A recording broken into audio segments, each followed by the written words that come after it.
আসসালামু আলাইকুম বন্ধুরা, সবাই কেমন আছেন? আশা করি ভালো আছেন।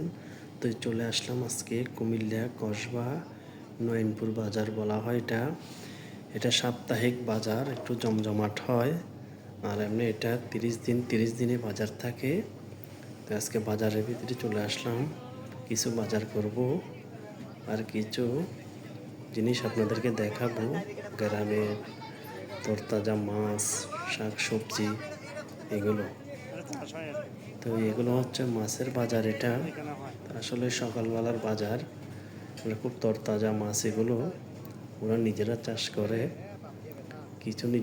করে, কিছু কিনে নিয়ে আসে এই বাজারে।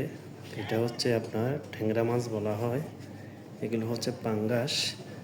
এগুলোর কেজি হচ্ছে 130 টাকা থেকে শুরু করে 40-50 টাকা, যা পারে তাই বিক্রি করে ফেলে।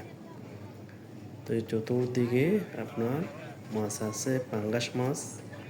বেশিরভাগ ক্ষেত্রে পাঙ্গাস মাছই গ্রামের বাজারগুলোতে।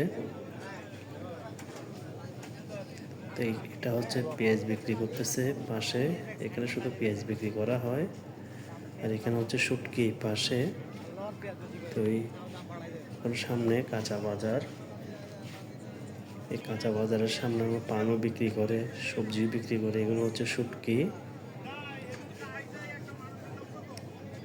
এই পাশটা হচ্ছে শুটকি। তো এখানে আবার দেখেন পেঁপে, কাঁচা সবজি, সব রকমের সবজি এখানে আছে। কারণ এগুলো হচ্ছে অনেকে যারা ক্ষেত খামারি করে তারা নিয়ে আসে অল্প অল্প সবজি। এখানে দেখেন লেবু, কাঁঠাল সব কিছুই পাওয়া যায়। মোট কথা সকালবেলা আসলে আপনি তরতাজা সব কিছুই পাবেন, কারণ গ্রামের বাজার, কোনো বাসি কোনো জিনিস নাই। তো এই পাশে হচ্ছে মুরগি বিক্রি করে, এইটাও সবজি। এটা হচ্ছে বেগুন। এগুলো হচ্ছে আপনার ক্ষেতের, সবগুলো তরতাজা, যার যার ক্ষেতের বেগুন, কদু, তারপরে আপনার বেগুন এগুলো নিয়ে আসে, পেঁপে এগুলো নিয়ে আসে।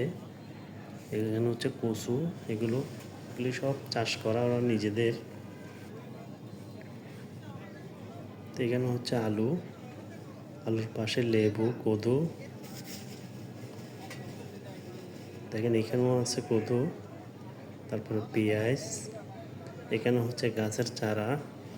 তো এখানে সাপ্তাহিক বাজারে এই চারাগুলো নিয়ে আসে বিক্রি করার জন্য।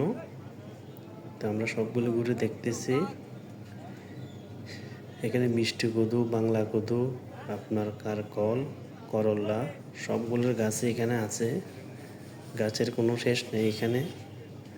তো এখান থেকে মানুষ চারা কিনে নিয়ে যায়। আপনি পেয়ারা গাছ বলেন, আম গাছ বলেন, সবগুলো এখানে পাওয়া যায়। সাপ্তাহিক বাজারে নিয়ে আসে। এখানে দেখেন এগুলো হচ্ছে ক্ষেতের একবার তরতাজা বেগুন। তো বন্ধুরা, আমরা এখন বেরিয়ে যাচ্ছি। তো এই দুনো পাশে হচ্ছে পান, এদিকে সামনের দিকে হচ্ছে ফল, আপেল, কমলা এগুলো। তো বন্ধুরা বেরিয়ে গেলাম। তো আমার এই ভিডিওটি কী করতে গিয়ে দেখতেছেন অবশ্যই কমেন্ট করে জানাবেন, এমনকি চ্যানেলটি ভালো লাগলে সাবস্ক্রাইব করে দিবেন।